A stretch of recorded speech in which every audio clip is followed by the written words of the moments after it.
Nas margens do lendário rio Nilo floresceu uma das civilizações mais impressionantes de todos os tempos, o Egito Antigo. Por trás de suas pirâmides e templos existem mistérios que intrigam o mundo até hoje. A prova disso é o grande número de turistas que chegam no local ano após ano. Agora queria que por alguns minutos você saísse fora da caixa e me respondesse. Quando você olha para essas construções, você pensa o quê? Os antigos egípcios podiam voar? Bem, eu quero que você me responda com sinceridade, mas antes deixa eu te mostrar essa figura de madeira. Ela é do ano de 1898 e é encontrada em um túmulo da antiga necrópole de Saqqara. Bem, 60 anos depois dessa descoberta, aconteceram muitos estudos e pesquisas, e foi quando perceberam que esse objeto tinha características de um pássaro. O mais curioso é que se trata de um modelo que simula de maneira perfeita as condições de um avião, por alguns argumentos muito sólidos e podemos chamar de incríveis. Ela possui uma incrível aerodinâmica e sua cauda está na posição vertical, o mesmo conceito que usamos para a estabilização dos voos de nossos aviões modernos. Nele está descrito Padmen, que em tradução livre significa o regalo de Amon, que de fato se trata do conhecido deus egípcio do vento Amon, que depois viria a ser chamado de Amon-Ra. Sua classificação é de número 6347, quando estava no Museu do Cairo, mas foi retirado há muitos anos, ou seja, hoje podemos ter outro número. Agora, se viajarmos ao templo de Luxor, encontraremos algumas coisas bastante polêmicas. Aqui temos o deus Min, conhecido como chefe do céu ou chamado abridor das nuvens. Se trata do deus da fertilidade. E agora que as coisas começam a ficar mais interessantes. Sua representação é um homem de pele negra ou esverdeada, com um pênis ereto e uma coroa com duas plumas longas. Se olharmos mais de perto, fica ainda mais curioso. O que você vê se parece ou não com uma espécie de espermatozoide saindo desse deus? Ah, lembrando que ele é o deus da fertilidade. É ou não é? Se sua resposta for positiva, me responda.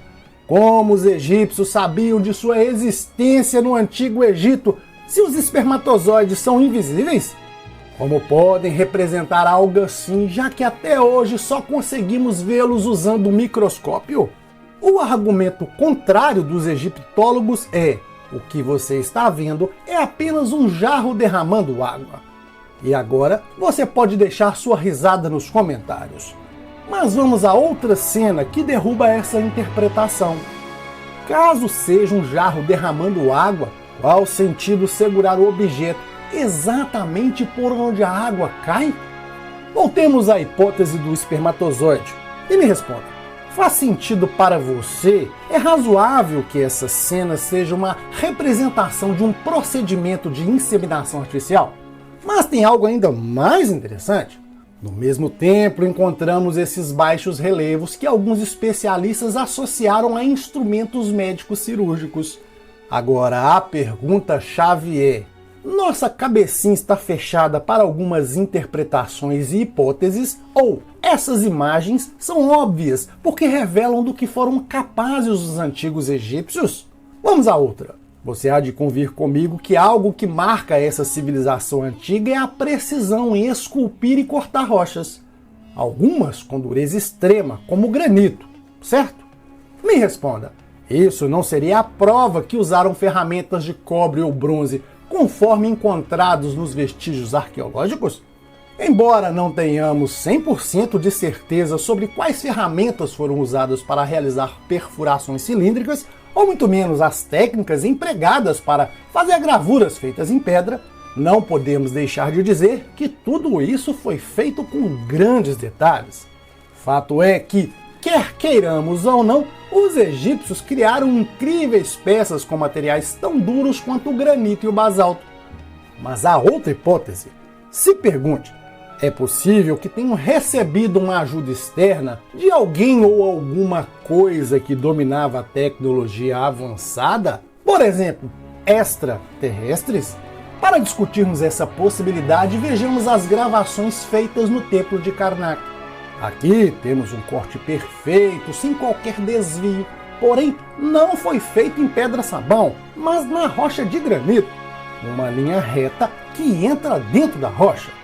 Agora, pense nisso. Pergunte a qualquer especialista, seja um marmorista, um engenheiro ou até um técnico em corte a laser, e todos dirão a mesma coisa. Até com as tecnologias modernas, realizar um corte desse nível de precisão no granito é muito difícil. É possível sim, somente com serras diamantadas, jatos de água ou lasers industriais. Mas os antigos egípcios o fizeram há milhares de anos atrás.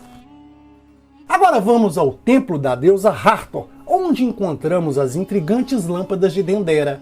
Essas representações mostram o mecanismo elétrico utilizado para operar uma lâmpada. No interior da lâmpada, vemos o filamento, simbolizado por uma serpente ou uma cobra.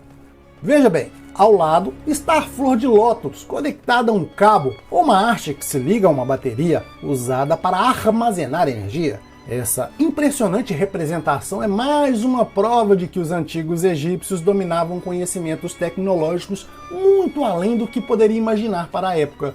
Outro exemplo é o Pilar de Jet. É um fato que grande parte dos corredores subterrâneos do Egito permanece em completa escuridão. No entanto, diversas interpretações sobre os hieróglifos encontrados nesses locais podem nos ajudar a desvendar seu verdadeiro significado. De acordo com Gabriel Silva, egiptólogo e pesquisador, muitos hieróglifos não foram traduzidos corretamente. O que realmente foi feito foi uma interpretação fonética, muitas vezes especulativa. Nos mentem quando dizem que tudo já foi traduzido, pois a verdadeira compreensão desses símbolos ainda está muito longe de ser alcançada. Gabriel Silva afirma que essas teorias sobre o Egito são tão absurdas quanto a ideia de resumir as pirâmides a meras sepulturas. Segundo ele, os estudiosos não avaliaram outros elementos mais complexos presentes nas construções e nos hieróglifos, simplesmente os descartaram.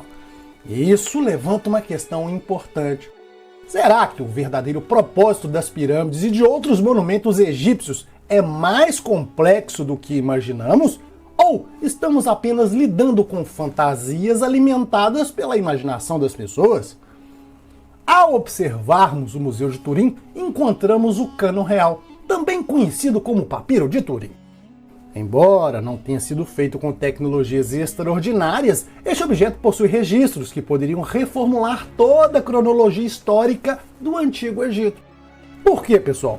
Porque o papiro lista de forma detalhada todos os reis que governaram o Egito, desde sua origem, incluindo a duração de seus reinados em anos, meses e dias. Ele também faz referência aos períodos de governo dos seguidores dos deuses e até de semideuses, como Horus. Mas a grande questão é, quem eram esses antigos deuses? Alienígenas? Astronautas antigos que de alguma forma influenciaram ou moldaram a civilização egípcia? Como é possível que essas figuras divinas apareçam em diversos períodos de governo? Para os egiptólogos ortodoxos, a última parte é, na maioria, considerada como mitologia. No entanto, a teoria de Valbert Val sobre as pirâmides de Gizé pode lançar uma nova luz sobre o assunto. Val sugere que as pirâmides foram construídas como um reflexo da constelação de Órion, quando ela brilhava diretamente sobre as terras banhadas pelo rio, por volta de 10.500 a.C.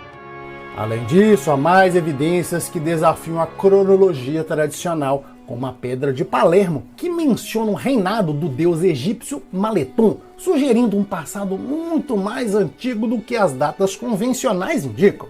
São inúmeros os objetos e registros históricos que indicam que a história do Egito Antigo está muito mal contada. Porém, infelizmente, grande parte desse conhecimento permanece inacessível à maioria. E isso nos leva a questionar: quantas descobertas ainda estão por vir? Quantas verdades ainda não conhecemos? Quantas verdades ainda não conhecemos? Me diga aí tudo o que você acha nos comentários. Eu sou Wagner Souza, um forte abraço e até mais.